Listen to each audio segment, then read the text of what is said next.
to get to, which is why I think it's hampered some of the rescue efforts of the authorities as they try to work out exactly what's happened, but also to rescue those involved. And I suppose trying to get help to those who've been injured is tricky as well in those circumstances. Well, absolutely, because it's surrounded by mountains and obviously very difficult to get to. And in fact, that's one of the draws for many of the tourists who want to come. Yes, we heard that the two trains collided on a single track on a sort of journey that would normally take about 90 minutes. So I think it gives you a bit sense of exactly how remote all of it has been. We heard that at least 20 people are in a serious condition, and obviously a number of people on that train, and the driver himself sadly died in the accident. But as I say, there aren't too many more other details apart from the fact that two trains collided on that single track. Ellie Price there. And don't forget, you can always catch up with all the stories we're covering on our website. We've got a live page there with all the New Year elements. So do stay with us here on BBC News. That's it from me, Lauren Taylor. Happy New Year. Kasia Madeira will be here in a minute with more. Bye for now.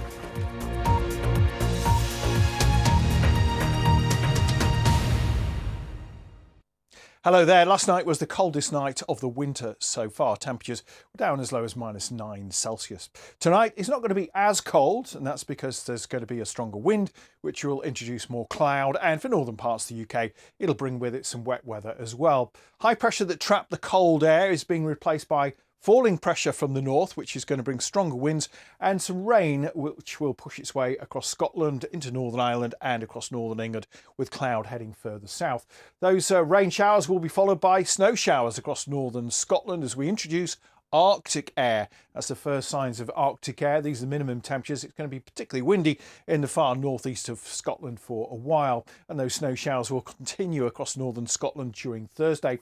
Any rain across these southern areas pushes through. It'll be followed by some sunshine. There will be a stream of showers coming in on those stronger winds, and it's going to feel particularly cold in those wintry showers across northern parts of Scotland. Further south, temperatures will be at 6s and 7s. During Thursday evening and Thursday night, there could be some snow showers falling across Northern Ireland, leading to icy conditions. And just for a few hours, we could see some snow heading across Wales, the Midlands and southern England, clearing away to leave icy patches. But it's going to be northern Scotland that remains in the firing line throughout the first few days of the year. Here we're going to find some frequent and heavy snow showers.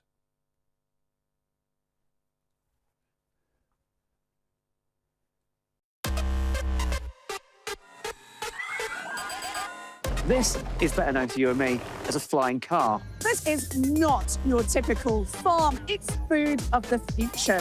A highly secure facility that monitors foreign governments' attempts to destabilise democracy. Why are we so suited and booted for this task?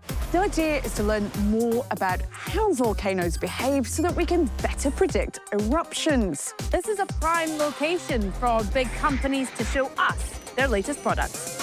I'm going to go in and have a look. Using technology, distribution is now 98% efficient. This is the potential of electric power in the marine industry. Can we fire it up?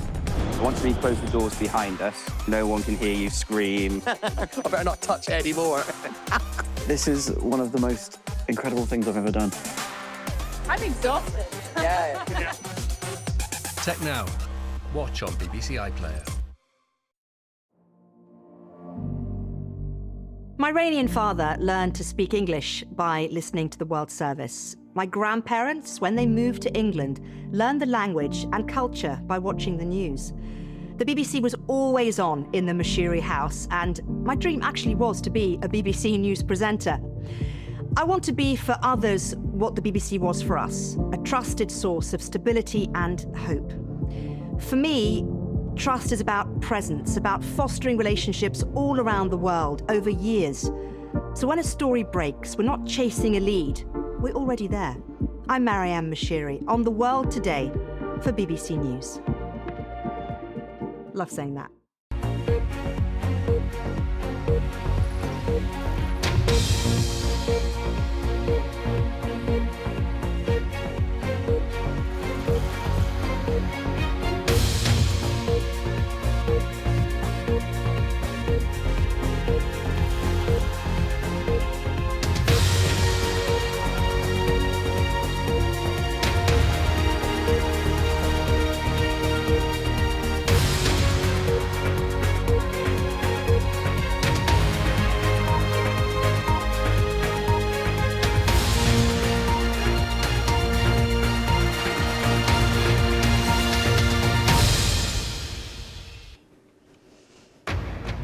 Live from London, this is BBC News.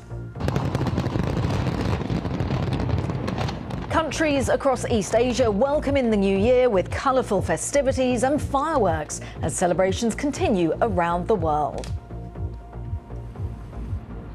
And after bad weather put a stop to last year's outdoor Hogmanay celebrations here in Edinburgh, tonight are set to go ahead with fireworks and bagpipes. In other news, the United Nations condemns Israel's plan to suspend dozens of aid groups from operating in Gaza and the West Bank from New Year's Day. And the Queen praises the bravery of BBC racing commentator John Hunt and his family after the murder of his wife and 2 daughters.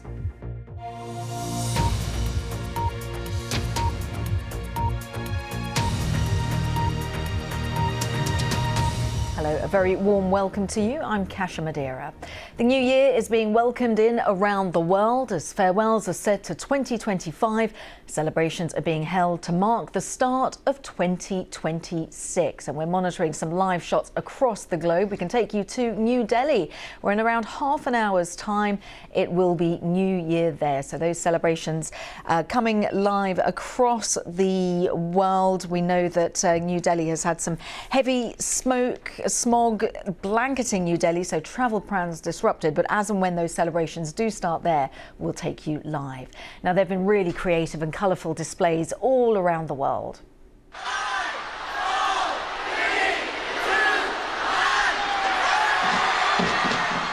So as always, one of the first countries seeing in the new year was New Zealand. And this was Auckland as they celebrated the start of 2026 with laser lights and a firework display over the city's Sky Tower and Harbour Bridge. 2 hours later, it was Australia's turn, with Sydney welcoming in the new year with the display over the harbour.